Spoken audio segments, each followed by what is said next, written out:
অবশেষে মুখ খুলেছেন সাকিব আল হাসান। ব্যাখ্যা করলেন রাজনীতিতে সম্পৃক্ত হওয়ার কারণ। জুলাই গণঅভ্যুত্থানে পরিবারের সঙ্গে ছবি পোস্ট করারও কারণ জানিয়েছেন তিনি। পাশাপাশি টাইগার জার্সিতে খেলারও ইচ্ছা প্রকাশ করেছেন দেশের ক্রিকেটের পোস্টার বয়। দেশের একটি ইংরেজি গণমাধ্যমে দেয়া সাক্ষাৎকারে এসব কথা জানান সাকিব। বাংলাদেশের প্রাণ সাকিব আল হাসান দেশের ক্রিকেটের সবচেয়ে বড় তারকা। তবে মাত্র 6 মাসের রাজনৈতিক ক্যারিয়ার বদলে দিয়েছে সাকিবের জীবন। হয়েছেন হত্যা মামলার আসামি। লম্বা সময় ধরে চুপ থাকলেও অবশেষে এসব নিয়ে কথা বলেছেন তিনি।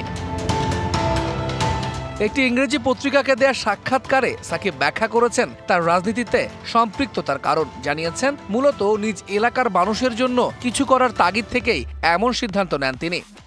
রাজনীতিতে যোগ দেয়া সঠিক সিদ্ধান্ত ছিল, কারণ আমার উদ্দেশ্য ছিল মাগুরার মানুষের জন্য কাজ করা। যদি কেউ পরিবর্তন আনতে চায় তাহলে তাকে সিস্টেমে ঢুকতে হবে। আমিও তাই করেছি।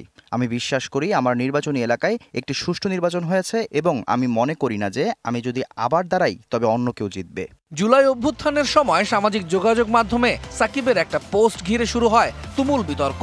সেই পোস্টের কারণও তুলে ধরেন তিনি। দায়ভার নেন নিজের কাঁধেই। সেই সময় দেশের বাইরে ছিলাম। প্রথমে যুক্তরাষ্ট্রে খেলেছি, তারপর কানাডায়। ছবিটি কানাডায় তোলা। আমি নিজে এটি পোস্ট করিনি, তবুও এর দায়ভার আমি নিচ্ছি। এটা একটা পূর্ব পরিকল্পিত পারিবারিক ভ্রমণ ছিল। তবে একজন পাবলিক ফিগার হিসাবে আমার আরও সচেতন হওয়া উচিত ছিল।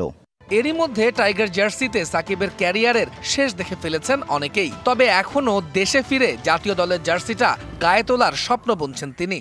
আমি এখনও দেশের হয়ে খেলতে চাই, আর এই ইচ্ছা সবসময়ই থাকবে। বাংলাদেশের হয়ে খেলার সুযোগটা আমার প্রাপ্য এবং বেশিরভাগ মানুষই চায় আমি দেশের হয়ে খেলে অবসর নেই এবং আরও কিছুদিন চালিয়ে যাই। আমার বিশ্বাস আরও 2-1 বছর খেলতে পারবো। 6 মাসের রাজনৈতিক ক্যারিয়ার নাকি 18 বছরের ক্রিকেটের ক্যারিয়ার, কোনটা দিয়ে তাকে বিচার করা উচিত সে প্রশ্নও রাখেন সাকিব আল হাসান। আমি দেশে আসতে রাজি। আমার কাছে তথ্য চাইলে আমি সব তথ্য দিতে রাজি, কারণ আমি কোনো চুরি করিনি, আমি কিছুই লুকিয়ে রাখিনি। নিরাপত্তা পেলে দেশে আসতে চাই। এক সাক্ষাৎকারে এমনটাই জানিয়েছেন সাকিব আল হাসান। নিজ জেলায় তার গ্রহণযোগ্যতা এখনো সমান।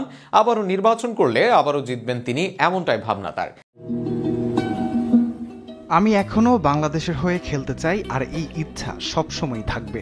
এ নিয়ে বিসিবির সভাপতি থেকে সরকারের শীর্ষ পর্যায়ের কর্মকর্তা সবার সঙ্গে যোগাযোগ করেছি।